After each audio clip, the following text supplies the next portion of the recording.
புதுரகம் காணேருடைய உள்ளத்தினுள்ளே குடிகொண்டிருக்கும் விநாயகரே நானே தொழுதேவும் பாரந்தனை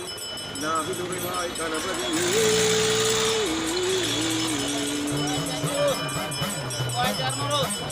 ஆதியும் பராபரத்தின் மகளே அம்மா அம்பிகையே அம்பிகையின்